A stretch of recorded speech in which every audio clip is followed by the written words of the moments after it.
Think of summer camp. Probably think about swimming, climbing, getting outside. Yeah, definitely, but what about digging? The summer camp right here in Buffalo lets kids dig for artifacts and learn about history, all while having fun. Liz Lewin live for us in Buffalo at the Museum of Science this morning. Yeah, speaking of those artifacts, well, I don't want to be outside. There is too much fun to be had, especially in this room here at the Museum of Science. We're talking Discovery Camp.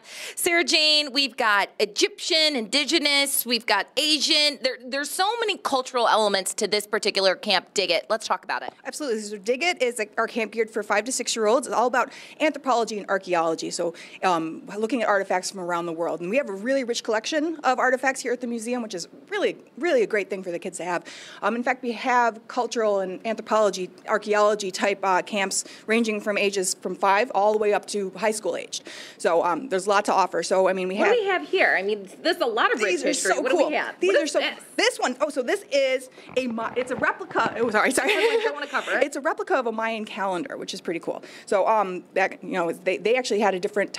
A lot of their, I guess, their scales are different than ours. Mm-hmm. So I mean, it's cool to kind of think of it in a different mindset. So instead of being base 10, they've got a different number. It's pretty cool.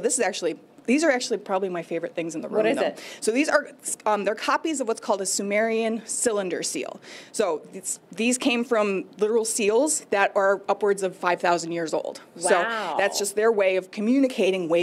It's where modern day Iraq is. So modern day Iraq, this is what they were doing about 5,000 years ago. Wow. And well, moms and dads, as David is panning and showing you all of this, these are things that your kids can experience hands-on as part of Discovery Camp. Now, again, this is Dig It geared to the younger kids, but throughout the rest of the morning, we're going to talk about some of the older kids and what they can expect. So stick with us. Next, I think we're making s'mores, but not the way you think. You'll have to find out next. For now, we're live at the Museum of Science. Liz Lewin, 7 Eyewitness News. I can dig that. I know. I like a good s'more. All right, Liz, thanks so much. I can't wait to see how she's making them. Yeah, it looks good. Maybe she'll bring them back for us.